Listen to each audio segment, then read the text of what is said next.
Big TV വാർത്താ പരമ്പര തുടരുകയാണ്. മാറണ്ടേ മരണവഴി.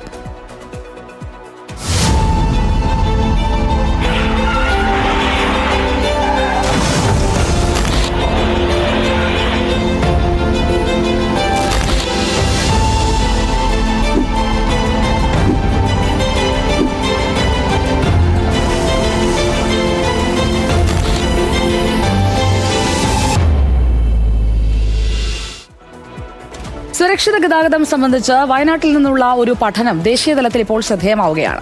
മോട്ടോർ വെഹിക്കിൾ അസിസ്റ്റന്റ് ഇൻസ്പെക്ടറായ ടി.എ. സുമേഷാണ് ഈ പഠനം നടത്തിയത്. വാഹനാപകടങ്ങളും ആഘാതങ്ങളും കുറയ്ക്കുന്നതിന് മാനന്തവാടിയിലെ റോഡുകൾ കേന്ദ്രീകരിച്ച് നടന്ന പഠനത്തിന്റെ റിപ്പോർട്ട് വേൾഡ് സേഫ്റ്റി കോൺഫറൻസിൽ അടക്കം അവതരിപ്പിച്ചതാണ്. അതിന്റെ ഉള്ളടക്കം എന്താണെന്ന് നമുക്ക് കൂടി നോക്കാം.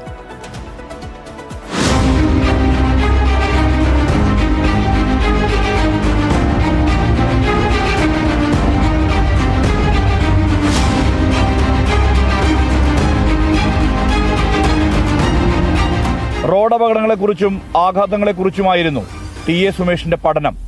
2022-2023 കാലത്ത് മോട്ടോർ വാഹന വകുപ്പ് എൻഫോഴ്സ്മെന്റിൽ ജോലി ചെയ്തിരുന്ന കാലം. അന്നായിരുന്നു കണ്ണോത്തുമലയിൽ 9 തോട്ടം തൊഴിലാളികളടക്കം അപകടത്തിൽ മരിച്ച സംഭവം. ഈ അപകടമുൾപ്പെടെ പഠനവിധേയമാക്കിയ പ്രബന്ധം ദേശീയ തലത്തിൽ തന്നെ ശ്രദ്ധിക്കപ്പെട്ടതാണ്. മാനന്തവാടി കേന്ദ്രീകരിച്ച അപകടങ്ങളായിരുന്നു പഠനവിധേയമാക്കിയത്. 6 മാസം കൊണ്ടാണ് റിപ്പോർട്ട് പൂർത്തീകരിച്ചത്. ജില്ലാ റോഡ് സുരക്ഷാ അതോറിറ്റിയുടെയും കലക്ടറുടെയും ഡൽഹി IIT-യുടെയും അംഗീകാരം റിപ്പോർട്ടിന് ലഭിച്ചു. റോഡ് സുരക്ഷയെ സംബന്ധിച്ചുള്ള 15ാമത് വേൾഡ് സേഫ്റ്റി കോൺഫറൻസിന്റെ ഭാഗമായി നടന്ന വർക്ക്ഷോപ്പിൽ റിപ്പോർട്ട് അവതരിപ്പിക്കാനും സാധിച്ചിട്ടുണ്ട്. മാനന്തവാടി താലൂക്കിലെ മുഴുവൻ റോഡുകളും ഓഡിറ്റ് ചെയ്യാനും മാനന്തവാടി താലൂക്കിൽ നടന്ന 2 വർഷത്തിൽ നടന്ന മുഴുവൻ അപകടങ്ങളെക്കുറിച്ച് പഠിക്കാൻ തീരുമാനിച്ചു.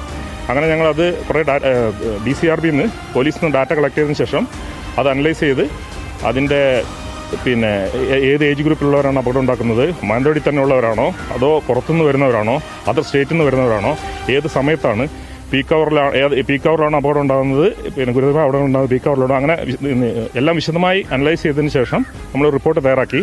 അതുകൂടാണ്ട് PWD പോലീസ് ഒക്കെ ചേർന്നിട്ട് നമ്മൾ മാനന്തവാടി താലൂക്കിലെ മുഴുവൻ PWD റോഡുകളും ഓഡിറ്റ് ചെയ്തു. അപകടങ്ങളുടെ ആഘാതം കുറയ്ക്കാനുള്ള നിർദ്ദേശങ്ങൾ ഉൾപ്പെടെ റിപ്പോർട്ടിലുണ്ട്. നമ്മൾ ഏകദേശം ഒരു 6 മാസത്തിനുള്ളിൽ ഇത് കംപ്ലീറ്റ് ആദ്യം ആക്സിഡന്റ് ഡാറ്റ അനലൈസ് ചെയ്തു. ആക്സിഡന്റ് ഡാറ്റ പൂർണ്ണമായി അനലൈസ് ചെയ്തതിന് ശേഷം എല്ലാ റോഡുകളും ഓഡിറ്റ് ചെയ്തു. ഈ മാനന്തവാടി താലൂക്കിൽ PWD റോഡുകൾ പൂർണ്ണമായിട്ട് നമ്മൾ ഓഡിറ്റ് ചെയ്തു. ഒരു എക്സാമ്പിൾ പറയുകയാണെങ്കിൽ ഞാൻ ഗൾഫിലായിരുന്നു. ഒരു 13 കൊല്ലം ഞാൻ 12 കൊല്ലത്തോളം ഞാൻ ഗൾഫിലായിരുന്നു. അപ്പോൾ ഗൾഫിലെ റോഡുകളിൽ നമ്മൾ കണ്ട കുറച്ച് കാര്യങ്ങളുണ്ടല്ലോ. അപ്പോൾ അത് IRC കോഡിലൂടെ എങ്ങനെ കൊണ്ടുവരാം എന്ന് നമ്മൾ നോക്കിയിട്ടുണ്ട്. നേരത്തെ വയനാട് RTO ആയിരുന്ന അനൂപ് വർക്കി അടക്കമുള്ളവരുടെ പിന്തുണയിലാണ് പഠന റിപ്പോർട്ട് തയ്യാറാക്കിയത്. ഈ പഠന മികവിന്റെ തുടർച്ചയായി മുഖ്യമന്ത്രിയുടെ ട്രാൻസ്പോർട്ട് മെഡലും കണിയാരം സ്വദേശിയായ സുമേഷിനെ തേടി എത്തിയിരുന്നു ബിഗ് ടിവി വയനാട്.